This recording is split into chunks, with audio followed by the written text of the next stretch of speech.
ದೋಸೆ ದೋಸೆ ತಿನ್ಬೇಕನ್ನೋದು ಮನೆಯಲ್ಲಿ ಅಮ್ಮ ಮಾಡ್ದಾಗ ಆಸೆ ಮಗನಿಗೆ. ದೋಸೆ ದೋಸೆ ದೋಸೆ ತಿನ್ಬೇಕನ್ನೋದು ಮನೆಯಲ್ಲಿ ಅಮ್ಮ ಮಾಡ್ದಾಗ ಆಸೆ ಮಗನಿಗೆ. ದೋಸೆ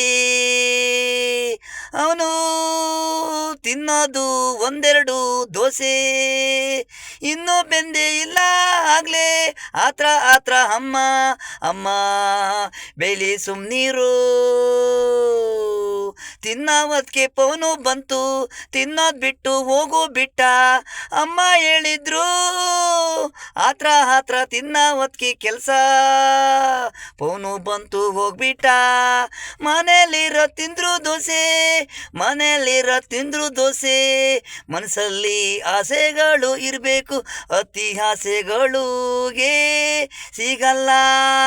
ಬೇಕಾ ಬಿಟ್ಟಿ ಇದ್ರೆ ಸಿಗುತ್ತೆ, ಬೇಕಂದಾಗ ಯಾವುದು ಸಿಗಲ್ಲ. ಕೆಲವೊಂದು ಟೈಮಲ್ಲಿ ಬೇಡ ಅಂದ್ರು ದೋಸೆ ತಿನ್ನೋದು ಅಷ್ಟೇ. ಕೆಲವರು ಪ್ರತಿದಿನ ತಿಂತಾರೆ ದೋಸೆ, ಅಮ್ಮ ಅಮ್ಮ ಮಾಡಿದ್ದು ದೋಸೆ. ಕೆಲವ್ರ ಮನೆ ಅಮ್ಮ ಮಾಡಿದ ದೋಸೆ ತಿನ್ನಕ್ಕೆ ಟೈಮೇ ಇಲ್ಲ. ಅಮ್ಮ ಹೇಳ್ತಾರೆ ಮಗ ದೋಸೆ ತಿಂದಿಲ್ಲ, ನಮ್ಮಗಿಂತ ನಿನ್ನ ಮಗ ಅಂದರೆ ಆಸೆ ಅಮ್ಮ ಅಂತ ತಂಗಿ ಅಮ್ಮನಿಗೆ ಬೈತಾರೆ.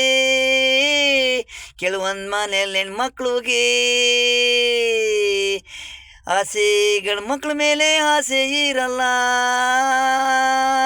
ದೋಸೆ ತಿನ್ನಬೇಕು ಅನ್ನೋದು ಮನೆಯಲ್ಲಿ ಅಮ್ಮ ಮಾಡಿದಾಗ ಆಸೆ ಮಗನಿಗೆ. ದೋಸೆ ದೋಸೆ ದೋಸೆ ತಿನ್ಬೇಕು ಅನ್ನೋದು ಮನೆಯಲ್ಲಿ ಅಮ್ಮ ಮಾಡಿದಾಗ ಆಸೆ ಮಗನಿಗೆ.